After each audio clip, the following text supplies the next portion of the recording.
YouTube, YouTube, YouTube. What's good with y'all boys? Hopefully everybody's doing well, fine, taken care of. He just stretches, work out, all that good stuff.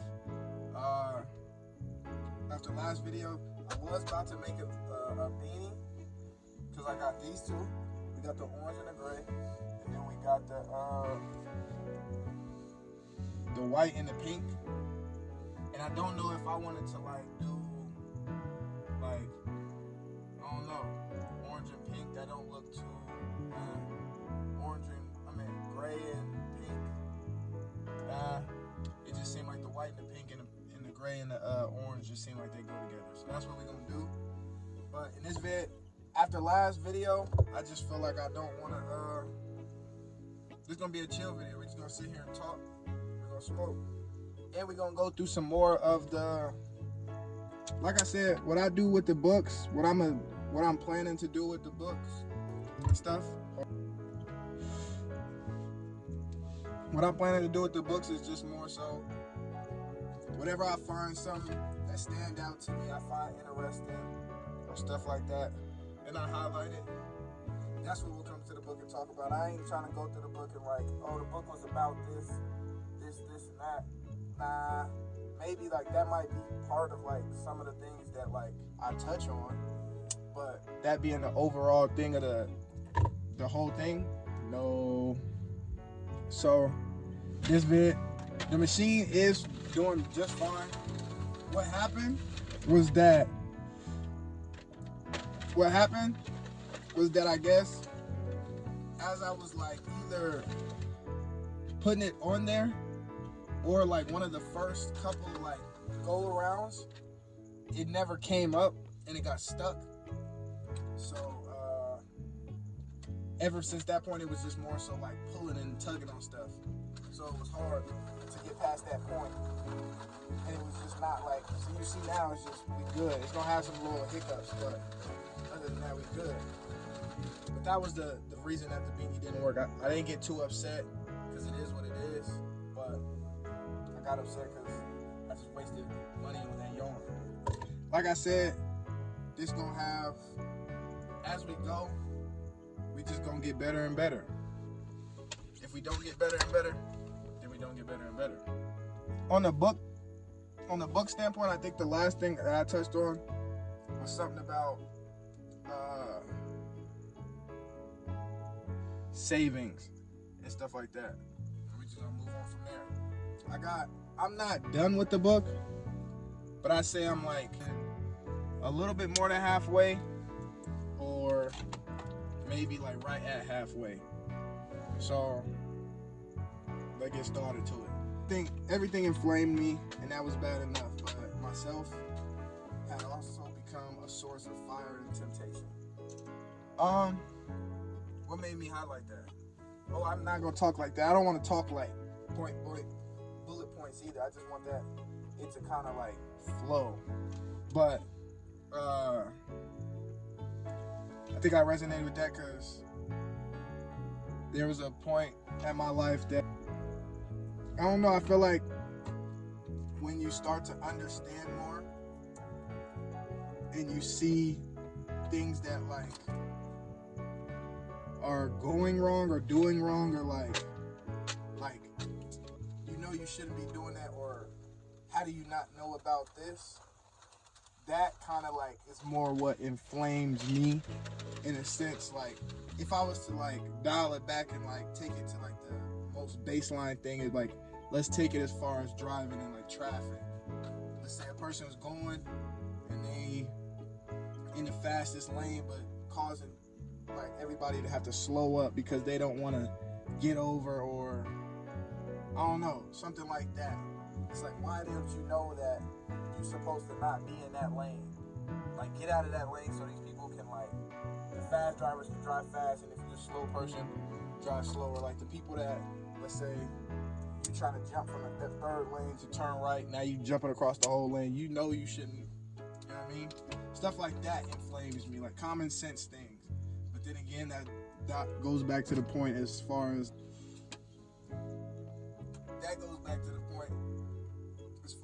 everybody is not you.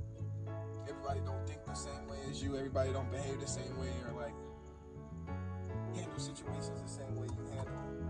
And I'm not gonna say struggle with that, but like that's a thing that I constantly remind myself to keep me like at, I wouldn't say at bay, but like not to get like upset at everything that's going on. Hold on. Breaky break.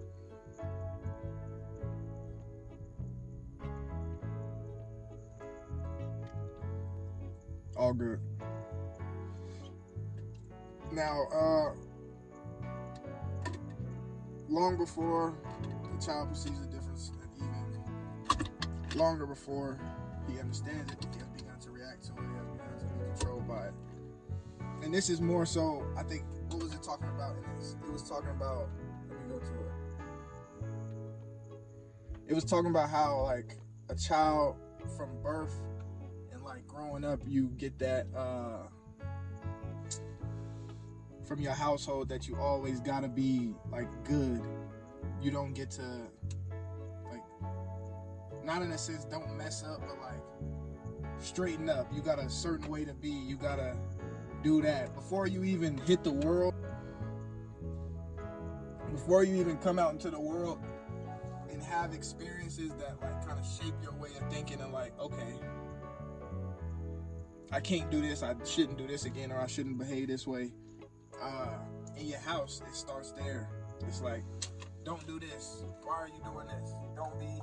Why are you on stuff like that?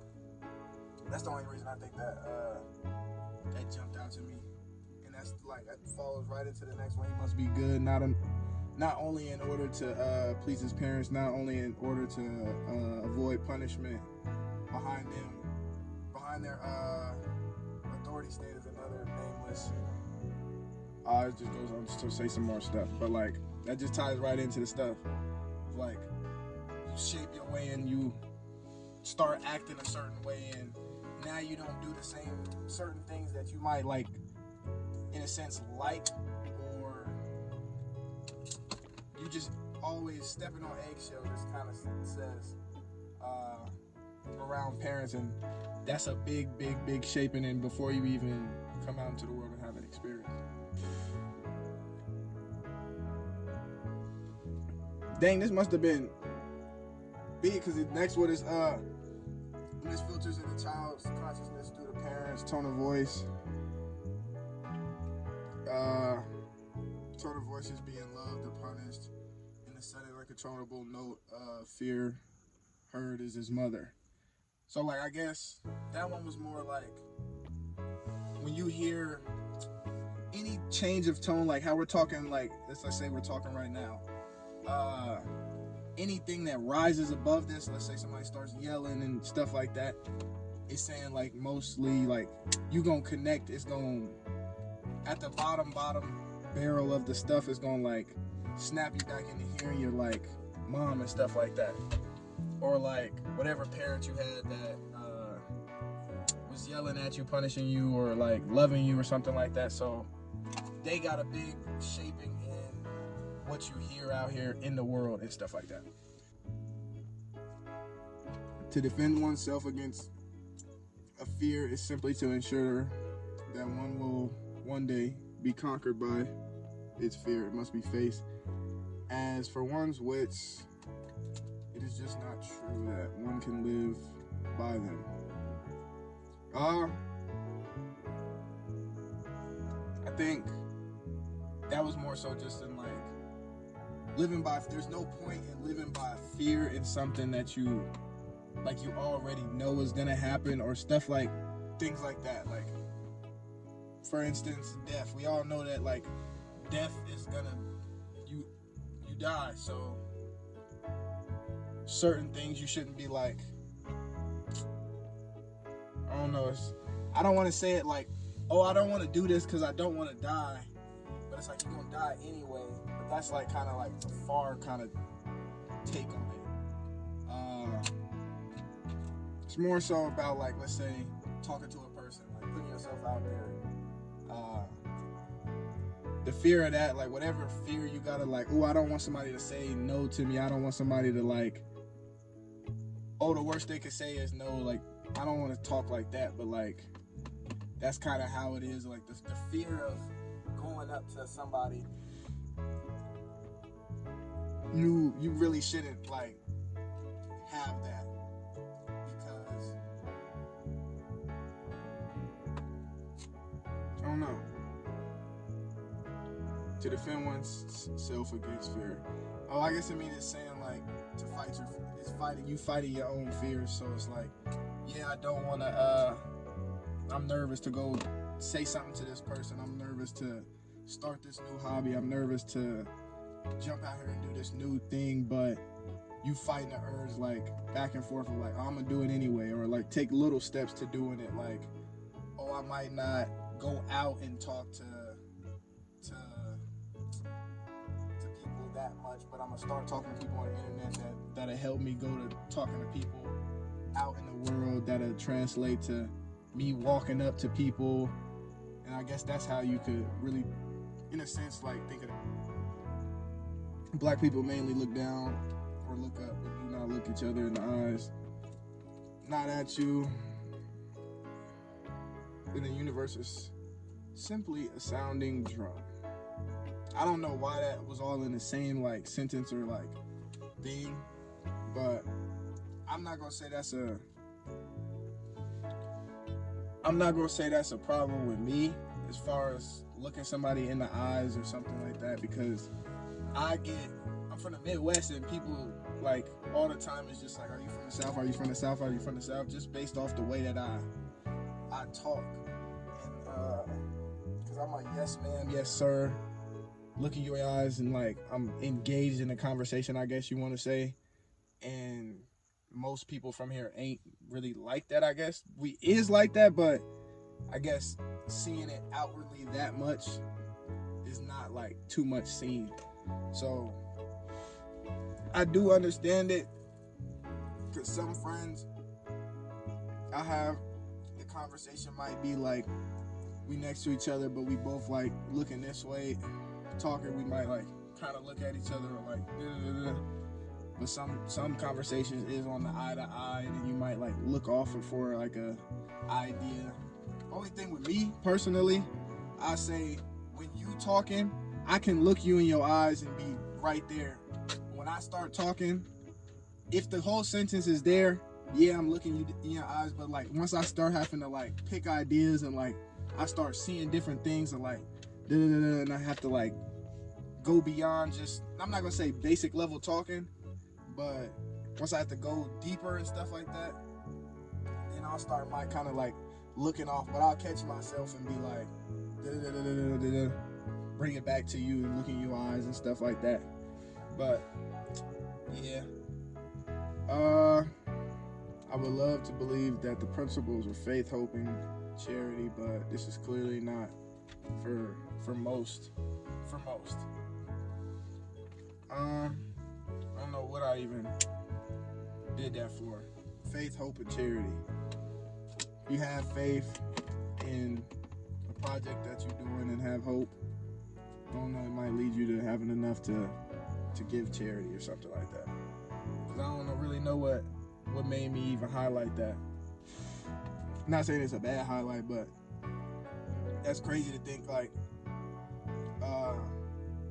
just how your mind works, and like looking at some of these that was highlighted, I might have not highlighted today that if I read it, or I might have just been in a different space of like where I was at when I did highlight this. But we not finished with this, but I'm at the end of my highlights, and I think that's the middle of the book.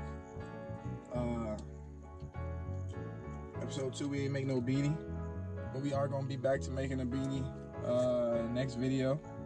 I still have the other two like risky yarns. I think that'll be the first one, because we messed up on the last one, so we have to go right back to that same type yarn. We can't go to nothing else and be like, oh, act like that didn't happen. I'm past it, but we gotta make a beanie out of that stuff because they still look cool and I want them. So I'm about to finish the rest of this, vibe out, and get to doing some more beanies. I did get back to sewing, so I am back into that sewing mode, trying to make sure everything like just consistency. We ain't worried about too many other things like that, just consistency. So I will show y'all, what did I make? Two pairs of sweats and some shorts. I'll put them like one pair of sweats, and one short right there. I don't know how it's gonna pop up. I know the sun in this video is kind of like making it half faced. Depending on where I'm at is what view you're gonna get if I come a little closer. But like I said, just trial and error, just throwing stuff out there, and we just doing stuff. Stay blessed. Continue doing good for your body. Eat good. Work out. Do what you do, how you gonna do it. But just stay confident in that.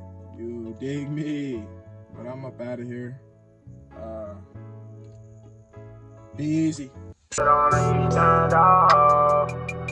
for body and still need the crowd. So tell me what to do. Well, I think I see where I'm coming to.